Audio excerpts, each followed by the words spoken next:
Hello and welcome back to more lore and loot. There will come a certain time in our journey through the ranks of House Telvanni when we will have to build ourselves a stronghold before being able to continue the quest line.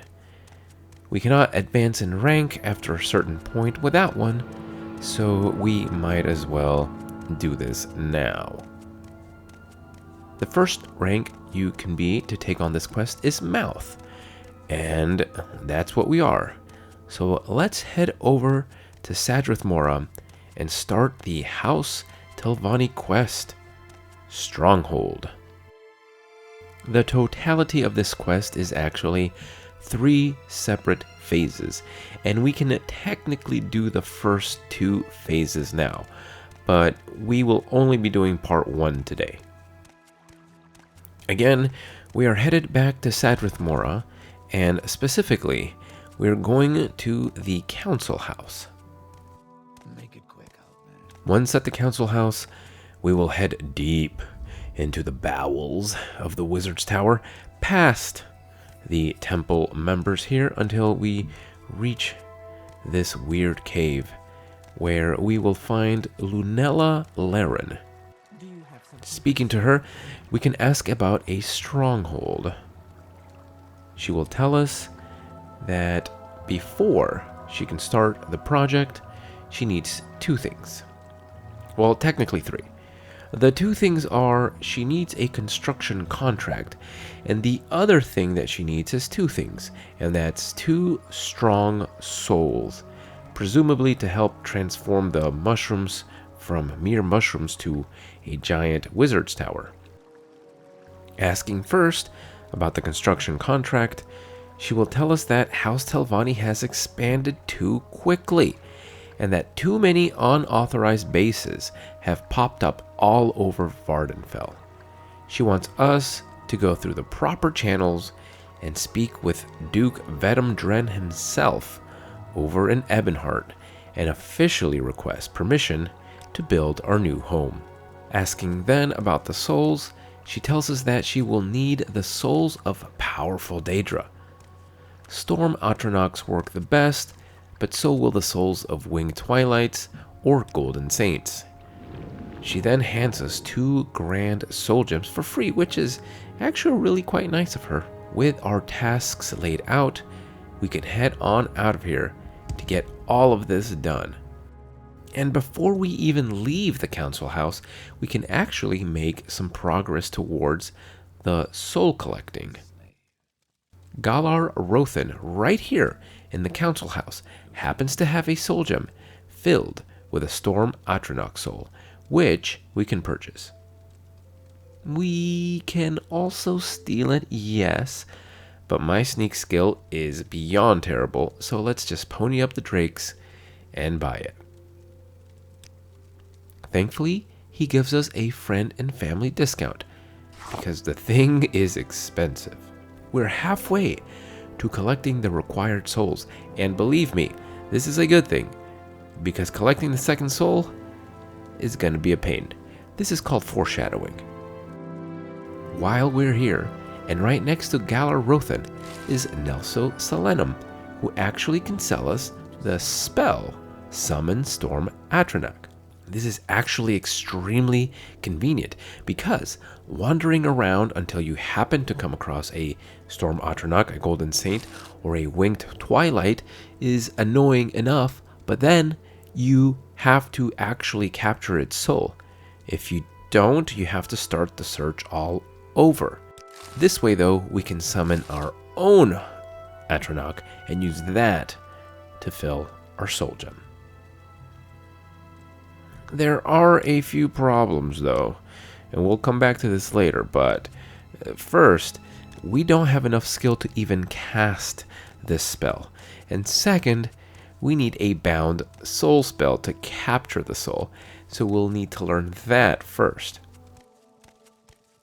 Thankfully, we're in Sadrith Mora. This city has the most convenient concentration of high-quality spells to buy on the entire island. So let's go shopping. After a good night's sleep and a much needed level up, we go on the hunt for a spell merchant.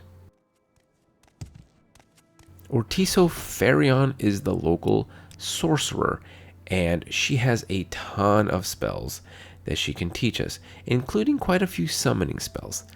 Sadly, no soul trap, but the summon clan fear spell is looking tempting, so I'm gonna get this. Little did I know at the time, but this spell would be a lifesaver later. We can then head over to Wolverine Hall and head over to our dear friends at the Mages Guild. Ariel Fiensel has the spell we are looking for, Soul Trap. And despite her icy disposition, we can buy it and then be on our way to Ebonheart. From here, the fastest way to Ebonheart is to head over to Vivek and then just walk over to Ebonheart, which is exactly what we're going to do.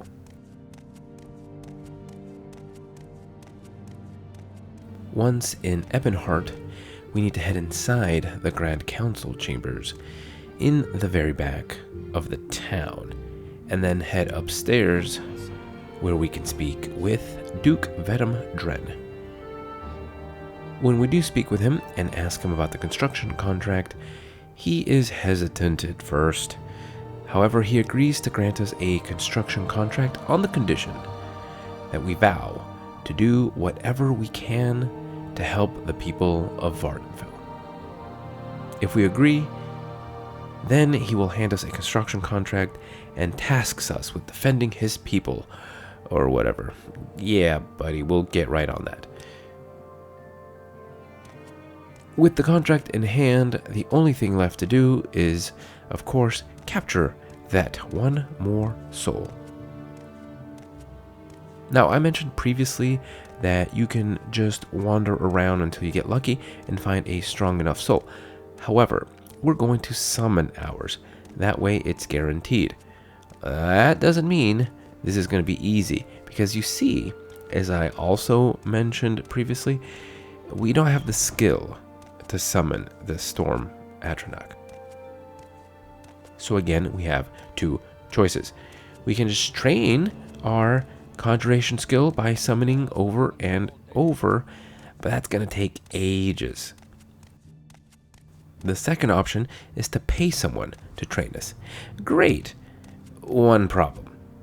The master conjuration trainer is a Dunmer named Methal Seren, and he works for the Tribunal Temple, and he only offers his services to members. The second highest conjuration trainer is holed up in Valenvarion, a Dunmer stronghold, which is currently occupied by hostile orcs. So to get to her, we'd have to fight our way through rabid and fanatical hostiles. This leaves us with the third best trainer, the Dunmer Avis Belvilo. Now, this fella is a little hard to track down, because you see, though he resides at the Dren plantation, the door to his shack is locked. Further confusing the situation is that the shack he is in is called the Storage Shack. So it's unlikely that you would ever find him unless you were sneaking in here to try to steal something, only to find someone living here. Another little odd thing, and this is just kind of like a side thing about Avis here, is that he is likely a sixth house dreamer. Maybe that's why he's locked in here. People got worried about his random ramblings and odd behavior and just locked him up. Who can say? Either way, we can use his services for up to level 70, or until we run out of money, or until our own attributes no longer allow us to raise our skill via training. We spend a few days here, training, and eventually get our conjuration skill high enough to make summoning a Storm Atronach a fairly reliable thing about 60% of the time. Now, we're going to head back to Sadrith Mora to increase our mysticism skill a little to make sure that the soul trap spell is very reliable to cast. The master mysticism trainer is our old friend, Ardarume, in the Gatehouse Inn. And training with her twice put me right about 90% cast chance. So I think that's good enough. And now, the simple task of summoning the Atronach, successfully casting Soul Trap on it, and killing it before the Soul Trap spell wears off, all while surviving one of the most powerful Daedra we can summon with a character that has a weakness to magicka. Yeah, this is going to go great. Now, presumably, this is going to be loud, dangerous, and messy, so I picked a small island off to the west of Sadrith Mora to play this little game. This is where I came across a problem. I can't beat the Storm Atronach alone, period. A first mistake I made was to summon my Dremora friend first, then attack the Storm Atronach. This failed, because apparently the Dremora found that I was the aggressor and attacked me. It helped the Storm Atronach. The trick is to, first of all, buff up with defensive spells. Then, first, you want to get the Atronach angry. Only after getting the Atronach angry and then running away do you summon your helpers. Now, I died a few times, but eventually I got the strategy right. And the winning run looked a little like this.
I am just lucky that the Dremora was able to kill the Atronach within the Soul Trap period, because that was a close one. Now, you may be curious. All this trouble that we went through, is it going to be worth it?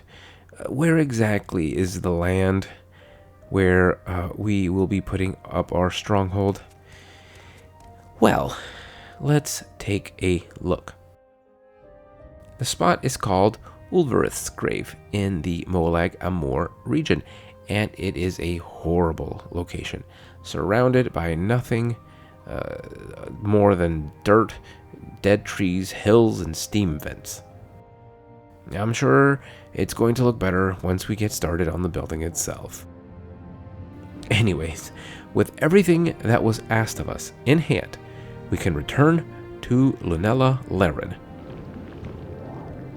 She will take the contract and the 2 souls, and let us know that she will now begin construction of our stronghold. And with that, we are done. We have finished part 1 of the stronghold construction questline. For now, we're going to be going back to doing quests for House Telvanni, but we will be making periodic checks on the progress of our new base.